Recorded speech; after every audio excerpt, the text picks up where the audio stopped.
Good afternoon. This is Kenneth with the Advancing Equity Coalition, here to have what is unfortunately too much of a timely, relevant conversation this week about public safety and our schools once again.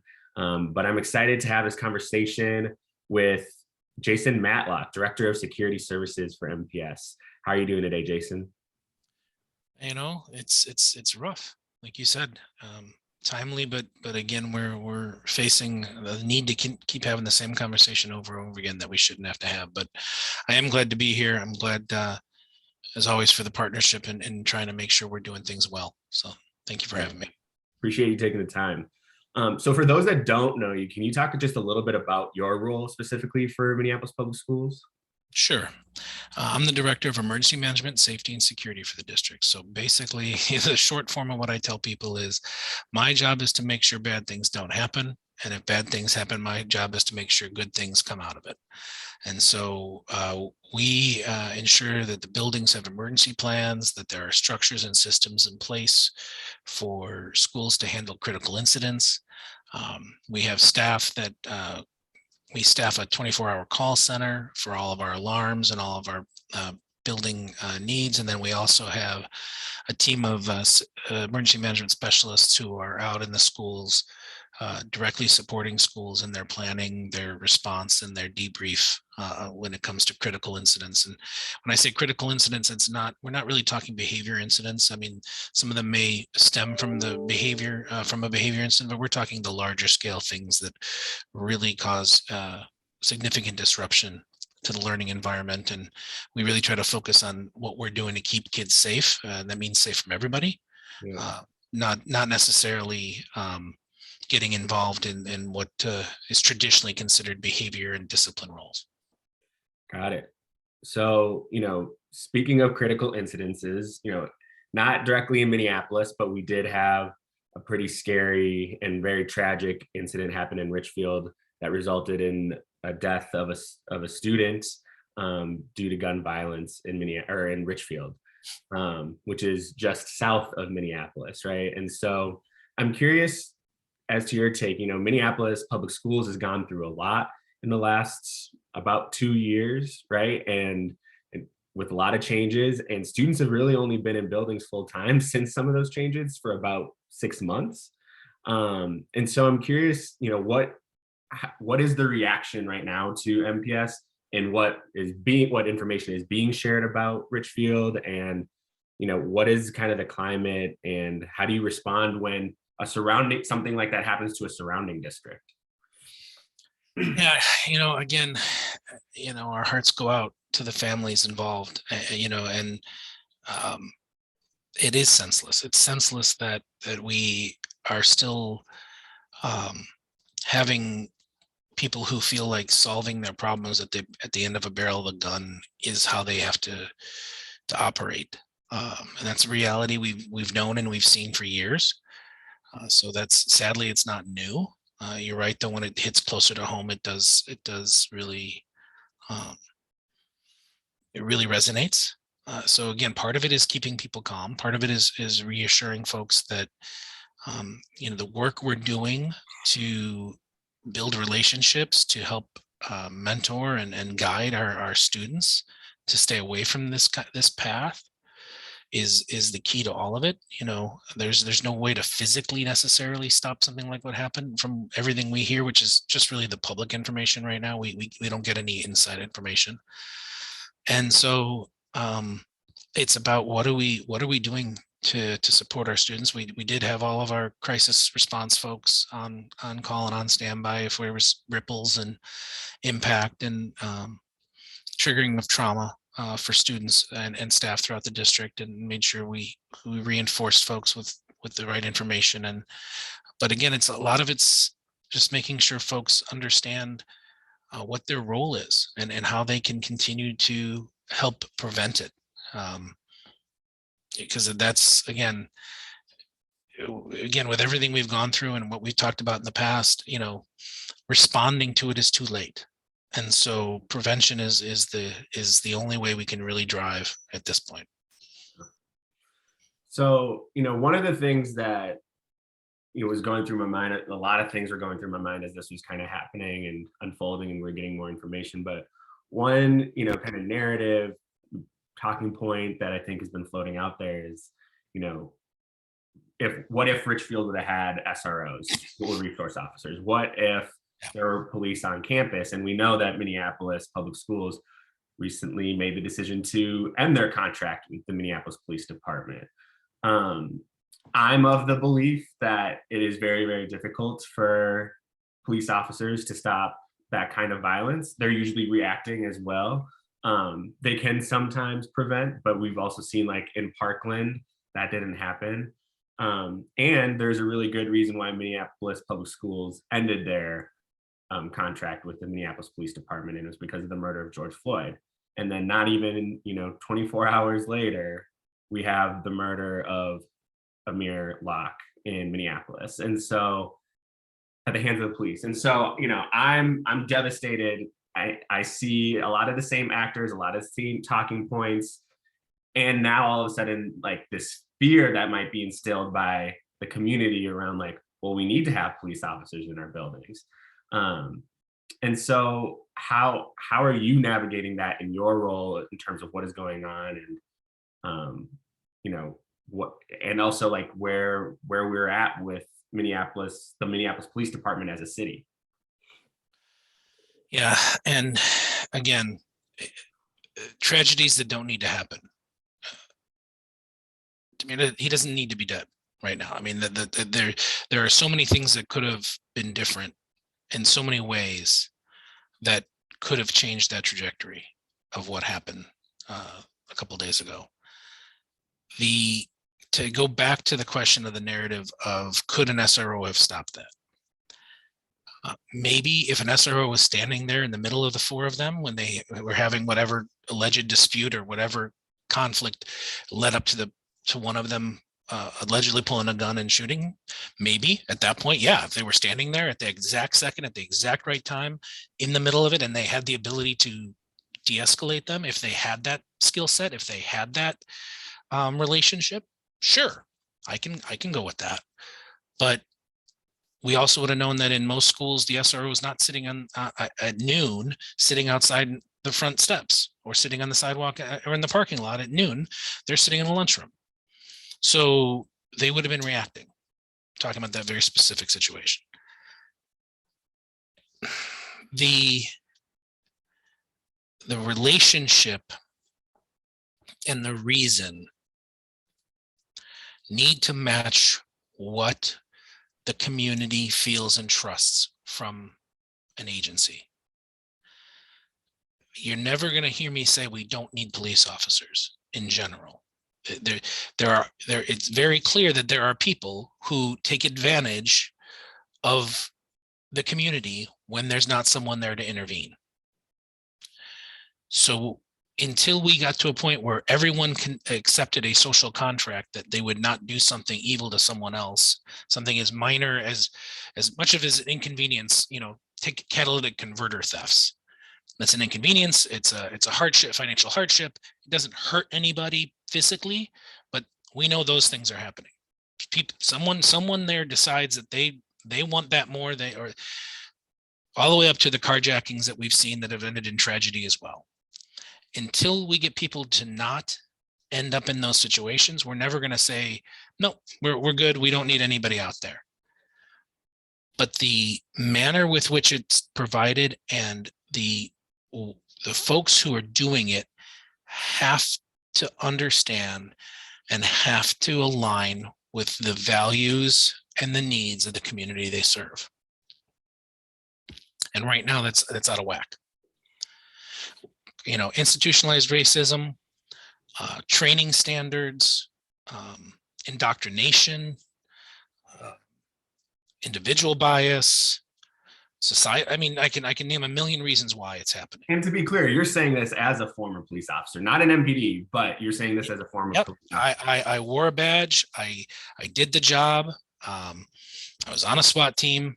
So I can tell you that all of those training pieces, especially when you then layer on racism, individual or institutional, lead to these kind of outcomes. When the ultimate act that you have to do is stop someone by any means necessary, when that is what you've been told, when everything else has failed, the systems have failed, and then they turn it to you and say, fix it, stop it, stop the carjacking, stop the murder, whatever it is, and you have a scale that you can run. It is not a far-fetched idea that you could end up in a place where you're going to hurt somebody. You have to understand that that's where this could lead. And I'll give you an easier example. You've been at some of our board meetings where they get a little bit rowdy. We had to have serious conversations about, if we're going to put our foot down and say, you can't have a sign, or you can't protest, or you can't speak up outside. The ultimate reality was, if we were going to take a hard line, someone was going to have to step physically in and remove somebody, because there was going to be a person who was just going to say, no, I'm not leaving. I'm not taking my sign down. So that would mean someone from our district would have to say and rip a sign out of somebody's hand or drag somebody out. We've seen pictures from school board meetings where they've dragged people out of them. Mm-hmm. We had to have a serious conversation on changing our thought process, that we couldn't accept that we took that kind of control over the situation, that there were certain things we were powerless to control, and understand that there's other ways to address what's going on. And if everyone was safe, if no one was being threatened, if someone's threatening to hurt somebody, it's a whole different ballgame. But the scale is different, like I said. So that was really, for me, a really easy conversation to have with some folks, to really start to get them to start to see that, while yeah, it's really great that in the moment when you really need it, you have someone that has all the tools and skills and all those things, but having them there is going to put you at risk for them intervening at some point. Yeah. And if you haven't done everything in your power to fix the problem first, or whatever the world has happened and that hasn't allowed it to happen, this isn't an outcome that should shock anybody that's part of those systems when they're building those systems. What I think is really sticking with me about what you said is, like, you won't be the person to ever say, like, we don't need police, because there'll always, like, without somebody to intervene, there'll always be someone to take advantage of somebody else, right? I think the way that at least the people in my community feel is that there is nobody to intervene between me and a police officer who is taking advantage of people in my community, right? And so, like, if the interveners are the ones that are causing harm for my community, like, why are we not thinking about a different way to, like, imagine what public safety should be in Minneapolis, right? And what that really looks like, because, like, this can't keep happening. We can't keep going through this cycle of George Floyd, right? And his murder. We can't keep going through the cycle of Dante Wright and his murder, right? We can't keep going through the cycle and reliving the trauma now of Amir Locke's murder, while we're still putting people on trial for George Floyd's murder, right? Like, this is too much to bear. And so, my question for you, kind of bringing this back, we have a fractured relationship with MPD. We have people who are really concerned about the safety and what is driving students and young people to making the different choices that they're making, having guns on them, and everyone's very concerned, and everyone's dealing with it and prioritizing different things in the way to respond. Some people are prioritizing carjacking, some people are prioritizing mental health, right? Like, we have a very wide array of things that we're trying to address, and I have my own thoughts about those priorities. But I am curious for you, what is MPS's response, and what is the way forward? And to go back, when I say that, I also said that whatever that police force is, it has to be responsive to the community. So you don't have to go through the tragedy of Amir Locke. You don't have to go through the tragedy of George Floyd. You don't so those things, we're not saying different things. I don't think we I think some of my sticking points are just like, how many times do we think we can reform something? And I'm not sure Yep, where I no. am, right? I'm Yeah, not yeah. sure where I am, but I'm just also like, we keep trying to change the same thing that keeps not loving us, right? We're fighting to keep something in place that doesn't love us intrinsically and never has.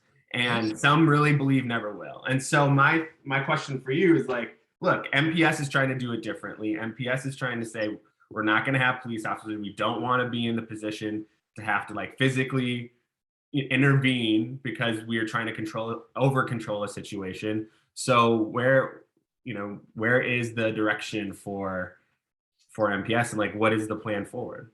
Yeah. So no, I thanks. And like I said, I just want to make sure that I'm like, well, no, I didn't say we had to have the police the way they Yeah, are. yeah. But for us, again, it's trying to get down to the root cause of what is going on.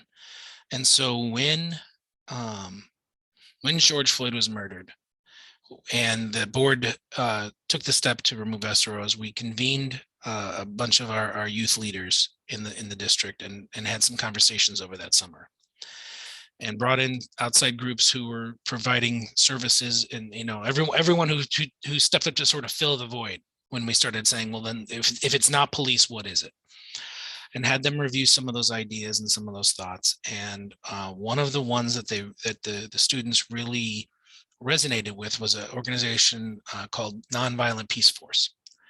And they're an organization that was founded in St. Paul, but does a lot more international work. They're in South Sudan, they're in Myanmar, they're all across the globe, wherever there's, especially wherever there's refugee camps and places where there's a struggle, where there's no outside structures who are policing the folks, and then people are being victimized and hurt in those situations. So they go in and they try to help with asset-based look. They look at developing skills in relationship building, in de-escalation, in engaging between groups that have a power differential.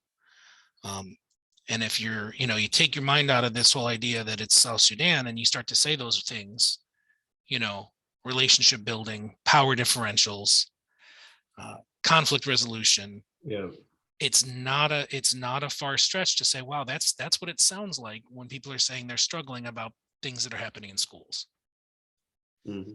And so we were very lucky that it happened that CDC came up with a grant request last year around strategies to help with violence prevention in a city as a whole, but also in schools. So we partnered with the city health department, the Office of Violence Prevention, and we won a 5-year grant to work with Nonviolent Peace Force to develop how we could do something like this in the buildings. And so again, we're not going to we're not going to have a bunch of kids as hall monitors. We're not trying to say, well, the problem is the kids and the kids need to fix it. That's not it either. The problem is, as I said before, the social contract that I really sort of lean on between a school system, between teachers, between parents, between kids. How do we call that out? How do we all work that? And how do we get that to be something that, people say, well, put metal detectors in, it'll stop guns. Ask the TSA how well that goes when they get tested every year and they fail, overall in stopping and when people really try. Mm-hmm. Ask the families that were impacted in Richfield if a metal detector at the front door would have stopped what happened. It wouldn't have. You've got to get to the point where you're building this. So the thing we really, so we've gotten the grant. One of the first things we have to do is hire a coordinator. So if you, and that's posted right now. So if you go to the MPS website under careers, just type in the keyword security because it's under my department. It's the first thing that'll come up. It's a project coordinator for building peaceful schools. And I'll make sure to put that link in the comments. Yep. And it's We're not looking for someone, this is not someone, we're not looking for someone with a security background or a law enforcement background, or that's not what we're looking for. Someone who has an engagement background, who understands youth, because they'll be going in and helping the schools build these programs together. We already had our first training. We've got 2 pilot schools right now. We've got Roosevelt and Edison. We've had a couple students from each go through a little bit of a pilot training so they could evaluate the training to see if the training was even valid to them and where they are in their world, and they loved it. The initial reports are, they were excited, they were energized, they really want to start figuring it out because they want to be part of the solution. We can't do this without our students. Yeah. And if we continue to look at it from just an adult lens, it's not going to resonate. We know we have other problems in MPS. We know we have a problem that our teaching staff do not necessarily affect our student population. We understand that. No one is denying that. So right there, that's your first barrier. If you haven't had a shared life experience at all, there's going to be a learning curve. Then you take just age, being older, I was talking to one of our former leaders yesterday. He's struggling with some things, and he's like, I'm like, well, yeah, I was your age. You've not been my age. There's a reason I know some things, but it also means I don't know everything you're going through because I live a different life now than I did when I was 21. So those are the kind of things that we really want to bring folks together. And this modeling of understanding each other better, understanding these power differentials, understanding why people are breaking the social contract is really where this is pushing. And again, really being student-centered and student-focused in it in a way that we really probably haven't before. And also in a way where, I'm also very intentional. I'm not trying to hand this to the kids because it's not their job to fix this problem. It's their job to be good students and learn and grow and become critical thinkers and challenge what is told to them in many places. But what it is we have to understand what their needs are, because behavior is simply communication. Right. And if someone's walking a hall because they're not feeling engaged in a classroom, just ordering them to get back to class isn't fixing anything. Right. So how are we working with that? Or 2 students who are in conflict who want to fight, stop breaking up the fight and sending them home for 10 days isn't fixing the conflict. We've got good partners with the Legal Rights Center and other places who help us do conflict resolution when it's deep conflict resolution. We have our own restorative practices people, but again, those are after the fact. Right. We've got a climate framework. We've got work that people are doing around that. That's good adult work, and our students are contributing to that, but they're not owning that. Right. This is something that we really want them to own in a lot of ways. And again, not putting it on their back, but walking side by side with them with it. Like we're stipending our students who are part of this. We're making sure they're taken care of in those ways. But this coordinator is going to be really huge in making sure to drive the partnership with the city and with Nonviolent Peace Force, and then getting into the buildings with our specialists and really creating these teams in the buildings that are really bringing this forward. Yeah. So, what I like about what you're saying is a couple of things. One is this concept of, instead of trying to, again, like control students and tell students how to behave differently or how to act differently or how to be different, right? What it really sounds like is you're allowing students to really be a part of creating their own reality and creating their own experience in the district, and you're compensating students for partnering on that. And so I think those are all great things. I also like that you really tested the training with students, because I've heard about the Nonviolent Peace Force. I've heard about it being used as a tool that school districts wanted to use. And one of my first things that jumped out to me was like South Sudan, Myanmar, right? Like our schools are not those places. Like, and I don't like it necessarily when we're trying to characterize that our schools are like those places.